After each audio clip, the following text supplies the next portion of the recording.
오늘 말씀은 이사야서 44장 9절에서 20절입니다.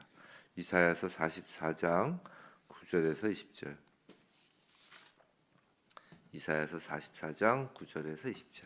우리 한 목소리로 함께 읽도록 하겠습니다.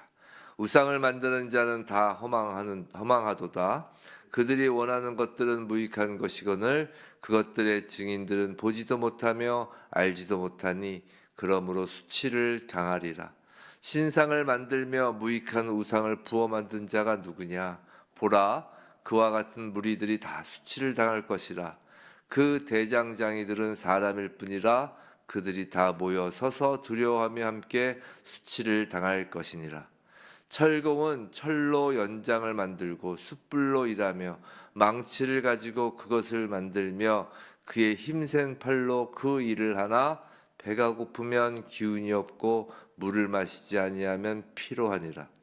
목공은 줄을 느려재고 붓으로 긋고 대패로 밀고 곡선자로 그어 사람의 아름다움을 따라 사람의 모양을 만들어 집에 두게 하며 그는 자기를 위하여 백향목을 베며 디르사 나무와 상수리 나무를 취하며 숲의 나무들 가운데서 자기를 위하여 한 나무를 정하며 나무를 심고 비를 맞고 자라게도 하느니라.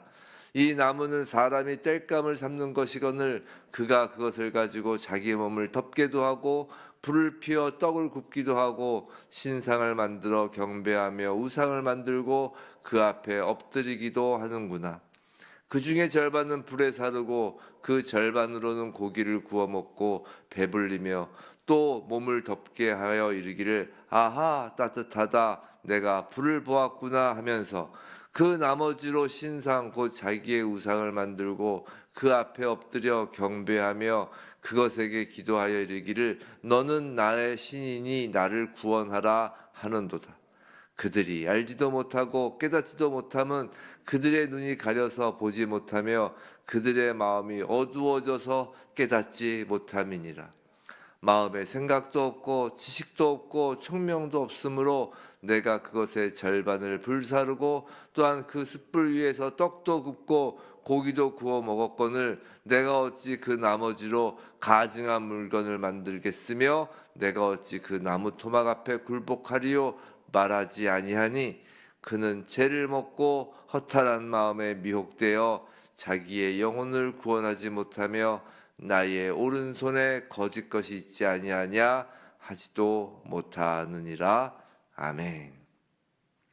오늘 우상 자기를 위하여 라는 제목으로 이사야서 44장 9절로부터 20절 말씀을 우리가 받을 때 정말 우리 안에 있는 그 우상의 잔재들, 그 잔재들이 그리고 이 땅에 있는 그 우상들이 모두 회파되기를 주님의 이름으로 축원합니다. 자, 사람들은 누구나 무언가를 경배하며 살아갑니다. 오늘 그 이유를 우리가 밝히 알게 될 거예요.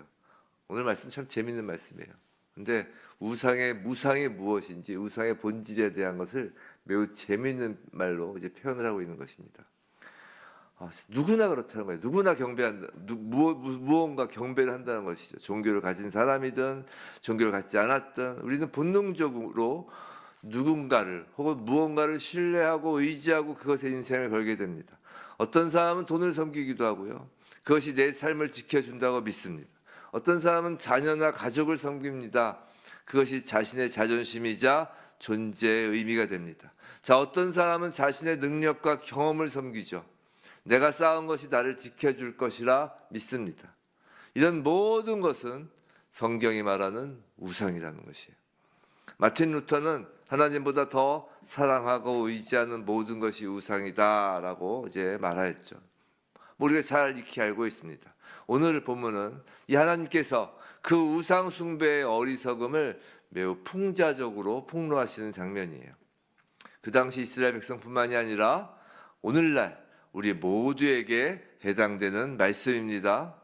자, 우리가 지난주 금요일에 봤죠. 이전 본문은 이제 44장 1절부터 10절까지에서인데 거기서는 우리가 하나님의 것, 지난 제목이 그것이죠. 우리는 하나님의 것, 여호와의 것. 즉 우리가 하나님의 것이다라는 말씀을 저번 주 금요일 날 44장 1절에서 8절까지에서 보았다면, 오늘 본문에서는 그런 우리 온전히 하나님의 것이어야 할 우리가 여전히 이제 지긋지긋하게 남아있는 우상의 잔재가 무엇인지를 한번 확인하고, 정말 예수 그리스도의 핏부림으로 그 은혜로 그 모든 우상의 잔재가 우리에게서 사라지길 주님의 이름으로 축원합니다. 자, 알아야 되는 것이 우상이 뭔지, 그래야 그 우상이 뭔지를 알아야, 그래야 우리 안에서 내쫓을 수 있는 것입니다. 자, 9절은 이렇게 시작하죠. 우상을 만드는 자는 다 허망하도다. 자, 그래서 또 계속해서 그들이 만든 우상은 무익하며 라고 합니다. 자, 여기서 허망이라는 단어가 중요하겠죠. 허망, 히브리어로 토후입니다. 토후. 히브리어들은 이렇게 그 발음을 가지고, 어휘를 가지고 이렇게 좀 대비도 하고 막 그러는데, 토후 뭐하고 비슷해요? 토부하고 비슷하죠. 참 좋았다라는 토부하고 허망하다 토후, 이 비슷한 발음으로 완전히 다른 두 개를 비교하는 것이죠. 이 히브리어 토후, 공허하다, 허망하다. 창세기 1장 2절에 나왔던 혼돈하고 공허함의 그 홍어가 토후, 오늘 허망하다라는 그 단어입니다. 자, 우상이란 겉모습은 있어서 뭔가 보이는 것 같지만 실체는 없고 본질은 토후, 공허하다라는 거예요. 공허하다. 9절에서 또 계속해서 이런 말씀이 있어요. 그것들의 증인들은 보지도 못하며 알지도 못하니라고 합니다. 그죠? 9절 후반부에 그것들의 증인은 보지도 못하며 알지도 못하니. 자, 이 부분이 특히 우상을 이해하는 데 있어서 중요합니다. 자, 이 부분, 그것들의 증인들은 보지도 못하며 알지도 못하니를 히브리어 원어로 직역하면 이거예요. 그리고 그들의 증인들은 그들이다. 그들은 보지도 못하고 알지도 못한다. 자, 그것들의 증인들은 그들이다. 자, 무슨 말이냐면 우상들을 증거하는 증인들이 바로 우상들을 만드는 자들, 그 자신들이라는 것이에요. 지난번 우리가 보았던 44장 앞에 그 8절을 보면 하나님은 하나님의 백성에게 하나님의 증인이라고 하셨죠. 그 하나님은 또 처음이요 마지막이라고 하였습니다. 그죠? 그 6절에 나오죠. 44장 6절에 처음이요 마지막. 즉 누구 손에 의하여 만들어진 신이 아니라 역사의 처음을 여시고 역사의 문을 닫으시는 스스로 계신 분이 하나님이시라는 거예요. 성도는 그 하나님께서 택하셔서 증인이 된 자라는 것이죠. 증인된 우리가 하나님을 만든다는 것은 있을 수 없다는 것이에요. 내가 하나님을 만들어서 하나님의 증인이 된다는 건 이상하잖아요. 근데 우상은 정반대라는 것이에요. 인간이 우상을 만들고 그 우상의 증인이 바로 그 만든 사람이라는 것이에요. 우린 자주 무신론자들의 이런 말을 듣곤 합니다. 어떤 말이냐면 신이라는 것은 인간이 자신의 필요에 의하여 만든 것이지 실제로 존재하지 않는다라는 말 많이 들어보셨잖아요. 그죠? 그러면서 그 무신론자들은 마치 기독교의 하나님을 그 우상 잡신처럼 취급하려고 하는 거예요. 참 그들의 말 속에는 신은 인간이 자신의 필요에 의하여 만든 것이지, 맞아요. 우상은 그래요. 그들이 말하는 것은 우상들에게 적용되는 것이에요. 근데 그들은 하나님을 전혀 모르는 것입니다. 사실은 그들은 우상을 이야기하면서 하나님을 우상처럼 끌어내리려고 하는 것이죠. 하나님은 인간의 필요를 위한 신이 아니라고요. 우상들은 인간이 필요하여 만든 그것이 가짜지만 하나님은 인간이 필요해서 만든 신이 아니라고요. 인간의 필요를 위하여 존재하시는 분이 아니라고요. 하나님은. 제가 전에 말씀드렸잖아요. 하나님은 119 구급요원 취급하지 말라고. 인간의 필요를 위하여 존재하시는 분이 아니에요. 하나님은. 그리고 하나님은 지금도 살아 존재하시는 영원하신 분이라고요. 그걸 그 무신론자들은 모르는 것이죠. 자, 조금 더 계속해서 보겠습니다. 오늘 본문 좀 이렇게 말씀을 드리면 이제 9절에서 10절에서는 그 우상과 우상을 만든 자들, 섬기는 자들 모두가 이제 수치를 당할 것이다라고 지금 선포하고 있죠. 수치를 당할 것이다. 이제 그 수치를 이제 풍자적으로 이야기를 하는 거예요. 그 우상과 특히 우상을 만든 자들, 그 우상의 증인이 되는 자들의 그 수치를 이제 이 12절부터 이제 좀 풍자적으로 우상을 제작하는 자들의 어리석음을 풍자적으로 이제 표현하는 것이에요.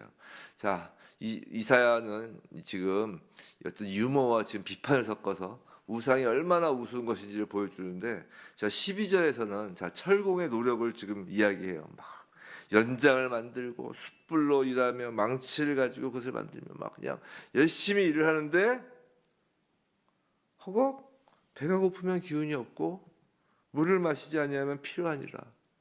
그게 무슨 말이에요? 그냥 그렇게 열심히 만든 게 결국 자신의 힘만 빠지고 아무것도 아니라는 것이에요. 배가 고프고 그렇게 고생해서 만들어 봐야 그것은 그냥 물건일 뿐이라는 것이죠. 이제 13절부터 목공의 이야기를 나오면서 그 수치가 어떠한 것인지를 이야기하는 것이에요. 13절부터 이제 시작되는 목공에 대한 풍자는 이제 시사하는 바가 좀 많은데요. 자, 13절 목공은 이제 줄을 재고 이제 먹줄을 긋고 대패질을 하여 사람 모양으로 조각한다는 거예요. 인간이 만든 인간 모양의 신, 인간이 만들었는데 인간 모양을 만들어 놓고 신이라고 한다는 것이죠. 참 그 자체를 모순이라는 것이에요. 자, 14절부터 그의 노력이 또 나옵니다. 나무를 베어오고 땔감을 쓰고 고기를 굽고 따뜻하게 하며 말하죠. 아, 따뜻하다. 아, 내가 불을 보았다. 지금 15절은 지금 놀리는 거예요. 자, 나무를 가지고 땔감을 삶는 것인데 그것을 가지고 자기를 땔감도 삶고 또 그걸 가지고 따뜻하다라고 하고 17절에서 그걸 우상도 만들기도 하고, 지금 소위 말해서 그 하나의 무대로 치면 마치 그 유머 개그 콘서트 뭐 그런 무대를 지금 펼쳐놓은 것 같은 거예요. 개그맨들이 나와가지고 어이없는 행동들을 하는 걸 지금 표현하는 거라고요. 하나 뭐 나무를 이렇게 해가지고 한쪽은 한 부분은 땔감을 떠서 아 따뜻하다 하고 남은 부분으로는 신상을 만들어서 절하며 기도하고, 이제 풍자의 정점이 뭐냐면 그렇게 만든 신상 앞에서 경배하며 기도하면서 나를 구원하라 너는 나의 신이라라고 말한다는 것이죠. 자기가 만들어 놓고서 한쪽에서는 그 나무로 불을 떼고 하나의 나무에서 나온 두 가지 용도, 반은 벽난로, 반은 신상, 그 안에서 인간의 모순된 본성, 어떤 영적 어리석음, 자기 기만이 적나라하게 드러나는 것이에요. 18절에서 20절은 이제 단순한 어리석음을 넘어서 이제 영적 무감각에 대해 말하고 있죠. 하나님을 떠나면 눈이 있어도 보지 못하고 마음이 있어도 느끼지 못한다는 것이죠. 그 이유는 20절 마음이 이미 미혹되었기 때문이다라는 것이죠. 그래서 그는 죄를 먹고라고 하죠. 죄가 뭐예요? 사람이 죽으면 죄로 가죠. 죄로. 인간의 그 허망함을 표현하는 단어잖아요. 자, 그런데 이제 오늘 본문에서 이제 우상이 무엇인지를 알려주는 핵심어가 있어요. 오늘 제목이 바로 우상 자기를 위하여잖아요. 그 핵심어가 나오는 구절이 14절이에요. 14절 그는 자기를 위하여 백향목을 베며 디르사 나무와 상수릴 나무를 취하며 숲의 나무들 가운데서 자기를 위하여 한 나무를 정하며 나무를 심고 비를 맞고 자라게도 하느니라. 자, 여기서 자기를 위하여, 자, 이 구절 자체의 의미는 뭐냐면 이거예요. 우상 숭배자들이 자기를 위하여 이제 우상을 만드는데 그 우상을 만들 때는 별도로 매우 좋은 나무를 심어 키우고 고른다는 내용을 말하는 거라고요. 지금 백향목, 디르사나무, 상수리나무, 즉 우상을 만들라고 아주 좋은 나무를 취하는 거예요. 그리고 그 숲의 나무들 가운데서 한 나무를 정하는 것이죠. 아주 가장 귀한 곳으로 우상을 만들어야 되는 나무를 이제 고르는 것이니까요. 근데 그것이 누구를 위하여 그렇게 한다고요? 자기를 위하여라고 한다고요. 자기를 위하여. 지금 14절에서 자기를 위하여라는 문구가 두 번 반복돼요. 근데 이 자기를 위하여라는 말은 우리에게 낯설지 않습니다. 이 창세기에서 우리에게 낯설지 않아. 창세기 출애굽기에 계속 나오죠. 창세기에서 바벨탑을 쌓는 인간들이 뭐라고 하면서 바벨탑을 쌓았나요?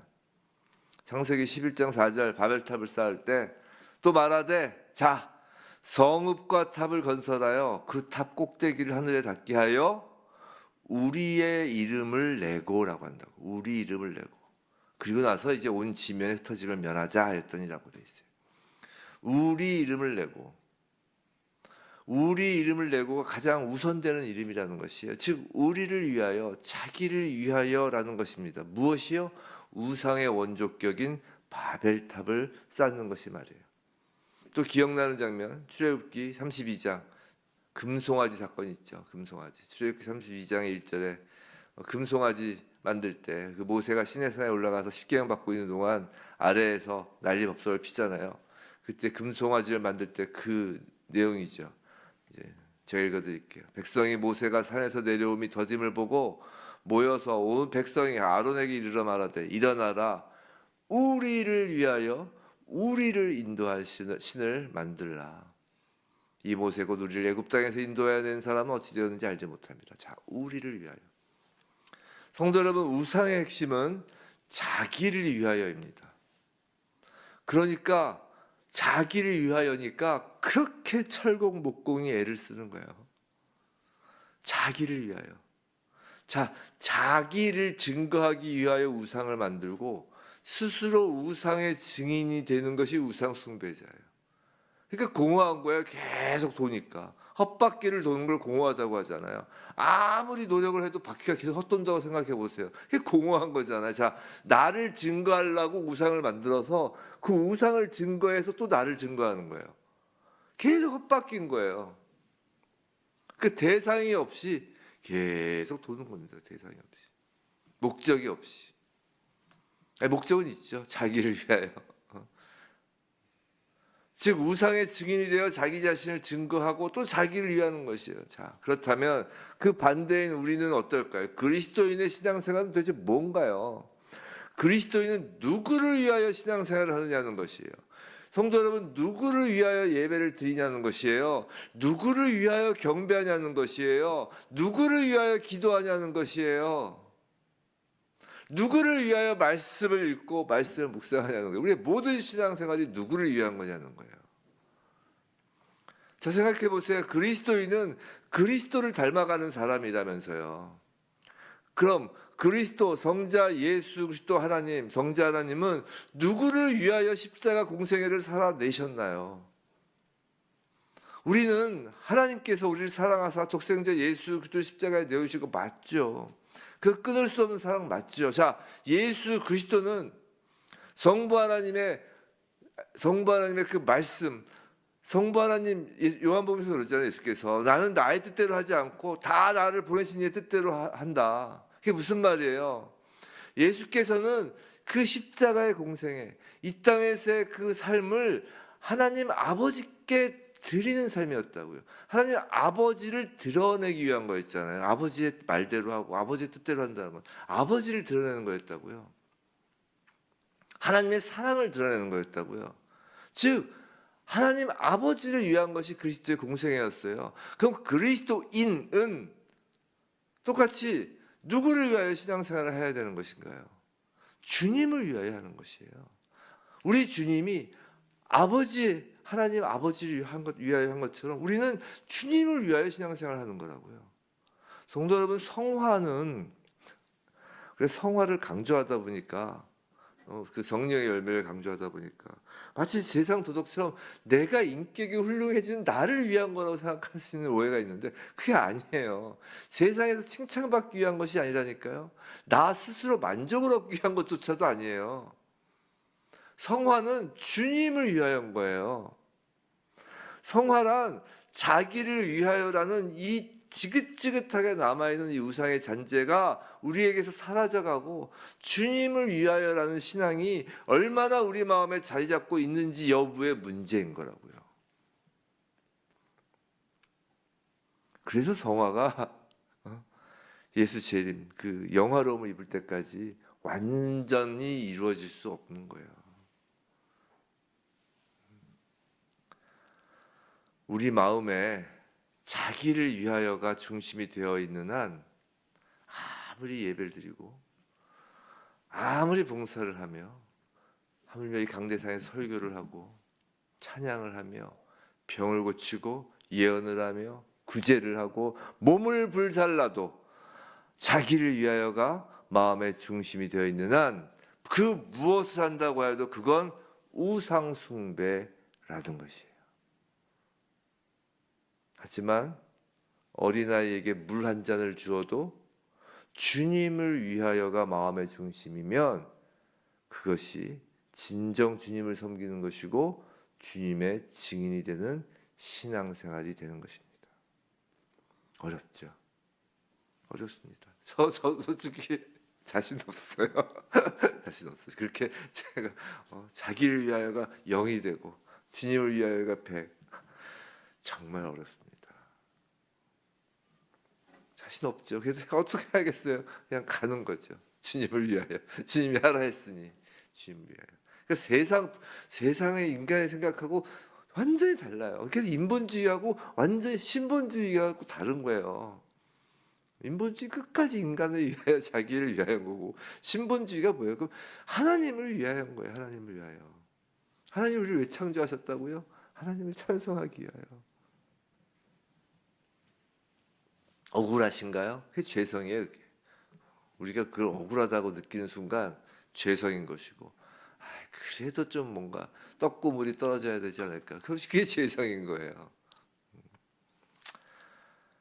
부디 정말 우상숭배 별거 아닙니다. 자기를 위하여가 다 우상숭배예요. 그래서 먼저 그의 나라와 그의 일을 구하라는 게 그렇게 녹록한 게 아닙니다. 그게 진리인데 그게 녹록한 게 아니에요. 말씀드렸잖아요. 예배를 드려도 그렇게 열심히 기도를 40일 금식 기도를 해도 자기를 위하여만 우상숭배가 될 수 있다니까요. 오늘 진지한 말씀이었습니다. 우상숭배, 우상, 자기를 위하여입니다. 부디 자기를 위하는 이 우상숭배의 마음을 버리고 그러니까 우리 힘으로 못 버리는 거예요. 그러니까 예수의 핏불이 필요한 거예요. 예수의 보혈로 덮을 수밖에 없는 거예요. 어찌 우리가 자기를 위하는 마음을 안 가질 수 있겠습니까? 근데 예수님이 그러셨잖아요. 예수님이 단 하나라도 자기를 위하여가 없으셨잖아요. 다 내놓으신 거 아니에요. 다. 그러니까 예수의 핏불임 이외에는 그 우상 숭배의 마음이 우리한테 없어지지가 않는 거예요. 날마다 예수의 보혈을 덮이는 것입니다. 그 우상 숭배의 마음을 버리고 그럼 우리는 그 십자가에서 피 뿌려주신 그 오직 주님을 위하여로 우리의 마음에 우리의 심령이 날마다 바뀌어가며 정말 성령을 충만해 날마다 그 핏부림으로 옮겨가야 되는 거예요. 옮겨가요. 자기 중심에서 주님 중심으로 그렇게 날마다 살아가는 우리에게 주님께서 너희는 나의 증인이다 라고 부르시는 것입니다. 부디 그런 참된 예수 그리스도의 증인된 교회 성도 되길 주님의 이름으로 축원합니다.